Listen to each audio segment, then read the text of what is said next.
Hello everyone, welcome back to 𝐉𝐀𝐌𝐁 Academy.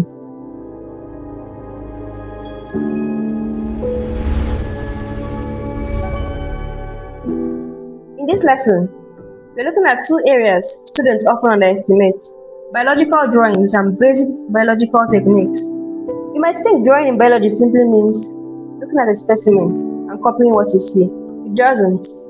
There are specific rules for biological drawings, specific ways to observe specimen, and specific techniques you need to understand for WAEC and JAMB. So in this lesson, we are going to cover all of them. By the end, you will know how to produce a proper biological drawing, how to label it correctly, understand magnification, and recognize important biological techniques. Let's begin. First, why are biological drawings important? Biological drawings are used to represent the structures or features of biological specimens clearly. They help us observe and communicate what we see. For example, when examining a leaf, insect, flower, or organ, a biological drawing allows us to show important structures such as veins, parts of the flower, or body segments. In examination, your drawing isn't judged like an artwork. The examiner wants to see whether you can observe accurately and represent the important biological features correctly. That's why biological drawing is different from ordinary drawing. There are several important rules you need to remember. A good drawing should be large, clear, accurate, proportional, and simple. It should also be labeled properly. Remember this: biological drawing is about scientific accuracy, not artistic beauty. You don't need to make your specimen look beautiful. You need to make it scientifically useful. Rule number 1: use a sharp pencil.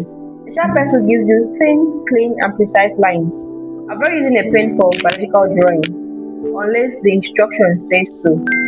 Always avoid blunt pencil because it produces thick and untidy lines. The aim is to produce clear, continuous outlines. Your drawing should have clear outlines. Don't produce your drawing by repeatedly sketching over the same area. Instead, use confident, continuous lines. For example, don't draw an outline like this. Instead, aim for a clean outline. Remember, one clear line is better than many faint, broken lines. Another important rule is to avoid unnecessary shading. Biological drawings are not art competitions. Don't shade the specimen simply to make it look realistic. Don't add colors or decorative effects unless the examination specifically requires them. Your goal is to communicate the structure clearly. Simple is better. Your drawing should maintain the correct proportion of the specimen. This means that different parts should have approximately the same relationship in size and position as the actual specimen. For example, if one structure is much larger than another in the specimen, your drawing should reflect that. Don't make one structure enormous simply because you want it to be easier to label. Accuracy comes first. Now let's talk about labels. A good drawing can still lose marks if it is badly labeled. Your labels should be clear and should identify the correct structures. Label lines should be neat and should point directly to the structure being identified. Where possible, keep your labels arranged neatly around the diagram. And very importantly, don't allow your label lines to cross unnecessarily. Pay attention to where the label line ends. It should point directly to the structure you are naming. Don't let the line stop halfway. Don't point the line between two structures. And don't create a confusing network of crossing lines. Now let's move to one of the most important calculations associated with biological drawings: magnification. Magnification tells us how many times larger or smaller an image is compared with the actual specimen.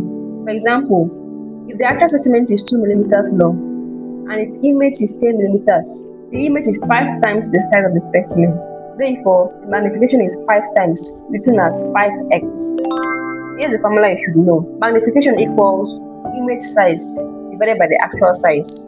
So, n equals I divided by A. Let's try an example. Suppose an image is 60 mm long, while the actual specimen is 20 mm long. Magnification equals 60 divided by 2. That gives us 3. Therefore, the magnification is 3 times, or 3x. Simple, but there's an important issue. The units must be compatible before you calculate. When measuring biological specimens, we use appropriate measuring instruments. For larger specimens, a ruler may be sufficient. For very small specimens viewed under a microscope, specialized scales may be used. You should also understand unit conversion. 10 centimeters equals to 10 millimeters. 1 millimeter equals 1000 micrometers. This becomes particularly important when calculating magnification. If the image is given in millimeters, but the actual size is given in micrometers, you must convert them into the same unit before calculating. Let's move into some basic biological techniques. The hand lens, also known as a magnifying glass, is used to magnify small objects or structures. It is useful when examining specimens such as leaves, insects, seeds, or other structures where a microscope isn't necessary. Compared with the microscope, the hand lens provides lower magnification, but is simpler and more convenient for observing external features. When a structure is too small to be observed clearly with the naked eye or hand lens, we use a microscope. In basic microscope use, the specimen is placed on the stage and viewed through the objective lens and eyepiece. When beginning an observation, it is generally good practice to start with a low-power objective. This gives a wider field of view and makes it easier to locate the specimen. Once the specimen is located and focused, you can move to a higher power if greater details are required. When changing magnification, the specimen may need to be refocused.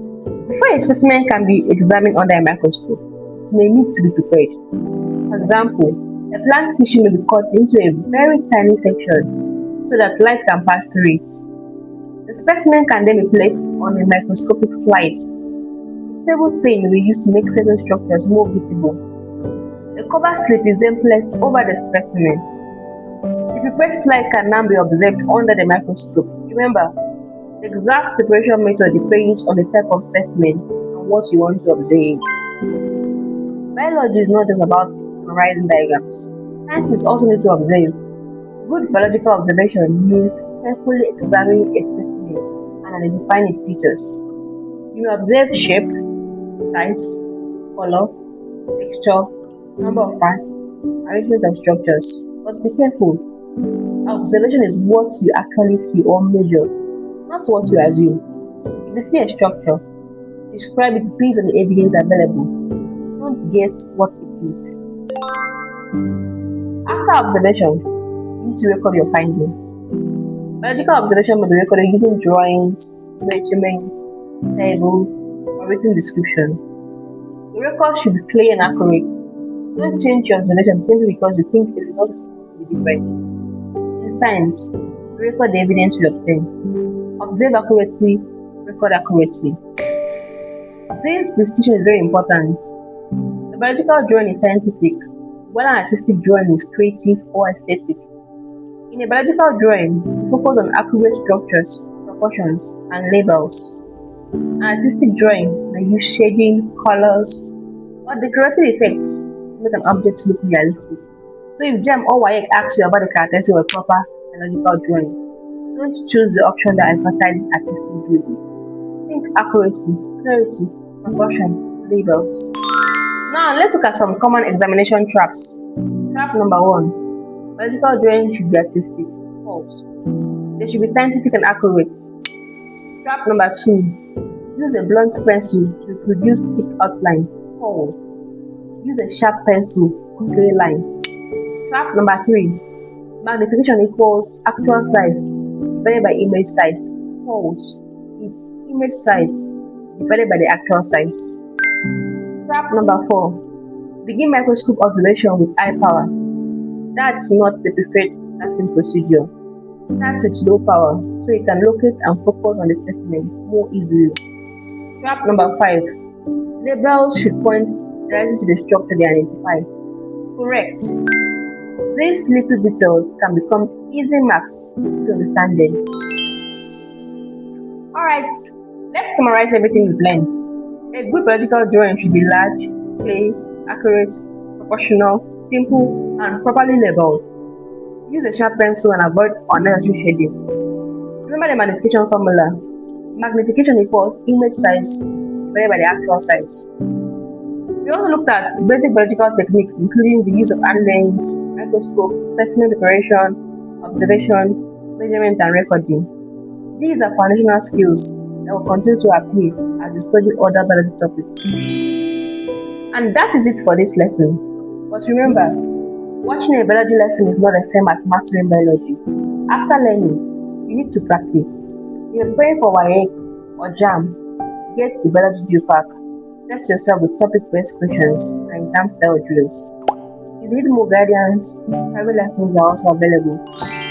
Don't forget to subscribe to Basicon Academy because we'll be taking this biology journey one topic at a time. In the next lesson, we'll move into one of the most important foundations in biology, cell structure and functions. If you haven't watched the earlier videos in lesson 1, go back and watch them. And remember, learn it, understand it, drill it, master it. I am Basicon. See you in the next lesson.